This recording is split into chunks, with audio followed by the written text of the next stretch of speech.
Tom Cotton out of Arkansas. He's on the Senate Armed Services Committee. He's been very critical of this Iran situation. He's my guest now from the Hill. And Senator, thank you for coming back, and good morning to you. Good morning, Bill. Why do you think the White House relented on this?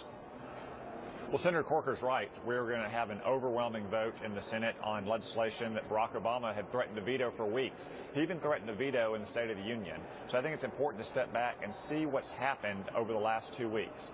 President Obama released a proposal that's not a deal, not a framework, but a dangerous list of concessions that caused grave reservations in the Congress. Then Secretary Kerry came to the Congress this week. On Monday, he briefed the House. Tuesday, he briefed the Senate.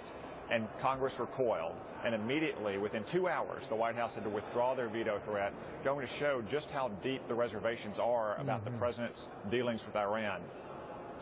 Did John Kerry convince you one way or another? No, Bill. I've consulted with others at the State Department. I'm on the Intelligence Committee, so I've been reviewing the details very closely, but there's nothing classified or technical about the fundamental flaw with this proposal. It would let the world's worst state sponsor of terrorism have nuclear weapons at their fingertips. But that's not just dangerous for America, but what for the world. Bob Corker is saying right now is that every detail of a final agreement will be reviewed in Congress, right? Every detail? Bill, you don't have to review every single detail to realize that the proposal the president put forward 2 weeks ago is fundamentally flawed. It would let Iran have nuclear weapons in as little as a year, and that's if they even follow the deal, much less if they cheat on it.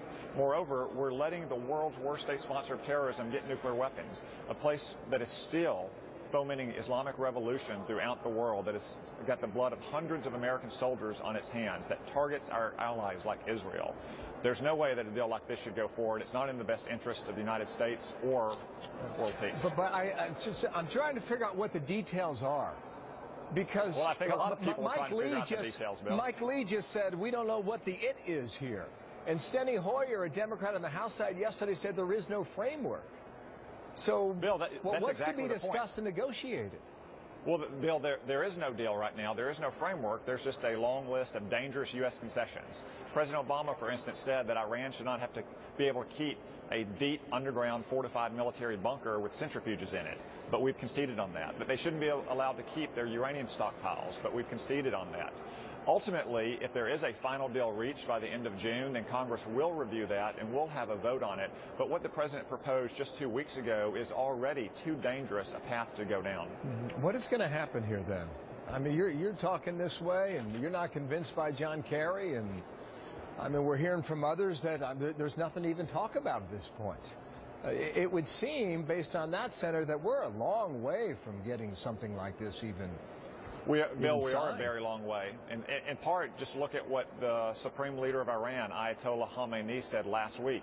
He said that there would have to be immediate removal of all sanctions for a deal to occur, and there would be no intrusive inspections. That alone contradicts exactly what President Obama said in the Rose Garden and the White House's own white paper. So we're very far from a deal. Senator legislation, though, would ensure that Congress has a chance to review any deal before the president can lift sanctions, and that Congress continues to monitor any future deal. But right now, I'm focused on stopping any kind of deal along the lines that the president proposed. And what was passed yesterday, you gave some concessions to the White House, too, though, right?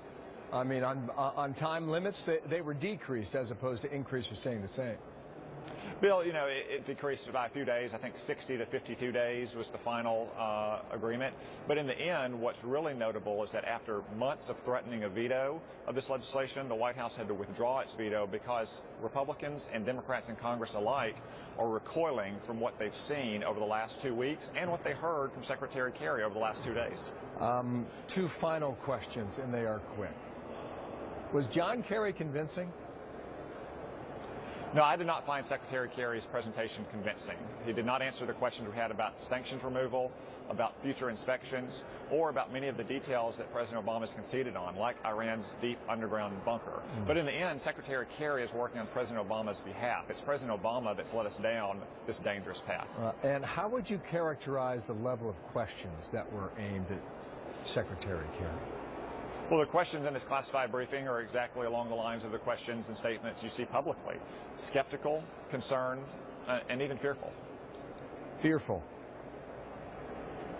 A nuclear Iran is something that we should all be afraid of, and that we should all do everything we can to stop, because a nuclear Iran increases dramatically the likelihood of a nuclear attack in the world and against Americans. Tom Cotton, Republican from Arkansas. Thank you for coming back today. Thank you.